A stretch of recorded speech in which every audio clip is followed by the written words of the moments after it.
नमस्कार, मी अश्विनी। आज बनवले कडकणे। आता हा कालचा व्हिडिओ होता, तर इथे मी कडकणे तळून घेते। तर 9व्या माळेला कडकण्यांचा नैवेद्य दाखवला जातो।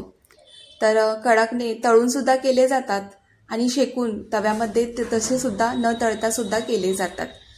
पण हे खूप दिवस खायचे असतात, तर तळलेले कुरकुरीत तसेच राहतात म्हणून तळून घेते। सुरुवातीला आई तर नादी शेकूनच करायची, म्हणजे अशी आपण पोळी चपाती लाटतो तशी लाटायची आणि तव्यावरती छान अशी दाबून दाबून उलटण्याच्या साहाय्याने कडक करायची। असे ते कडकणे केले जायचे। तर कडकण्यांचं पीठ मळून घेतलं होतं। यामध्ये गव्हाचं पीठ, जास्तीच्या प्रमाणात गव्हाचं पीठ, थोडा मैदा, थोडा बारीक रवा, थोडं बेसन, मीठ, वेलची पावडर, थोडं मी तीळ घातलं आणि गुळाचं पाणी तयार करून छान तेलाचं कडकडीत मोहन घालून पीठ मळून घेतलं। अर्धा तास रेस्ट करायला ठेवलं आणि कडकणे करायला घेतले।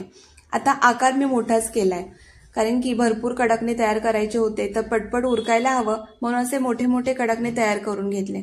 जास्तीच्या प्रमाणात याच्यासाठी तर इथे माझ्या जाऊबाई सुद्धा राहतात, माझी आई, माझे भाऊ राहतात, तर प्रत्येकाला 5-5, 6-6 तरी कडकणे दिले जायला हवेत म्हणून जास्तीच्या प्रमाणात कडकणे तयार केले। आणि मुलं सुद्धा आवडीने खातात म्हणून हे असे जास्तीचे करायचे, कारण की वर्षातून एकदाच तयार केले जातात। तर भरपूर असे कडकणे करायचे होते, तर मी ते करून घेते। त्यानंतर मुलीला कन्यापूजनसाठी जायचं होतं, तर तिची तयारी करून घ्यायची होती। तर हे 4 ते 5 वाजता मी हे तयार करायला घेतले आणि आरती झाली की हा नैवेद्य दाखवायचा होता। हे असे कडकणे मी तयार करून घेतले। छान असे झाले होते, कुरकुरीत, बरेच दिवस राहतात छान असे तळून घेतले की। आता मी निम्म्या पिठाचे कडकणे करून घेते आणि थोडंसं पीठ असं काढून ठेवते। ते नंतर सगळा स्वयंपाक, सगळी पूजा वगैरे झाली की नंतर करायला घेईन, कारण की मग खूप उशीर होणार होता सगळं जर करत बसलं तर। आणि तयारी बाकीची करायची आहे, मुलीलाही कन्यापूजनला जायचं आहे, तिची तयारी करायची, स्वयंपाक करायचा, तर हे सगळं आवरल्यानंतर मी नंतर ते करून घेईन। चला, तर राहिलेले सगळे कडकणे असे तळून घेते।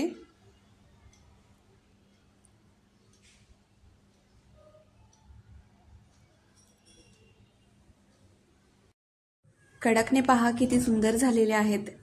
इथे पहा मुलीची छान अशी हेअरस्टाईल करून दिली। चमेलीचा गजरा आणलेला तो सुद्धा मी इथे तिला लावून घेतलेला आहे।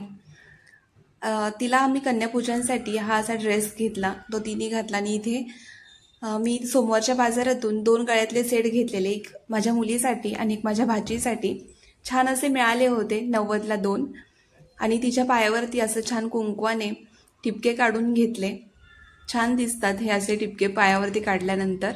तिची तयारी करून घेतली आणि देवीची ओटी भरायला घ्यायची होती, तर देवीची मी ओटी भरली। आता यामध्ये साडी, नारळ, ओटीचं साहित्य घेऊन ओटी भरून घेतली। आणि तिला पहा, कन्यापूजनला ती 2 ठिकाणी गेलेली, तर तिला असं साहित्य मिळालं होतं, तर त्यामध्ये तिला कॅडबरी सुद्धा मिळाली होती। तर माझ्याकडे हा बेबी सिटिंगला मुलगा असतो, तर त्याला ती हवी होती, तर तिचं कन्यापूजन, मी तिचे पाय पुजले, तर त्याला असं वाटत होतं की माझे सुद्धा पुजायला हवे। तर तो आरती करताना तो माझ्या मांडीवर येऊन बसला, तर म्हटलं काय, तर तो मला पाय पुढे करून दाखवले त्यांनी। तर त्याला बोलता येत नाही, तर तो असा कृतीने दाखवतो की मला हे असं कर।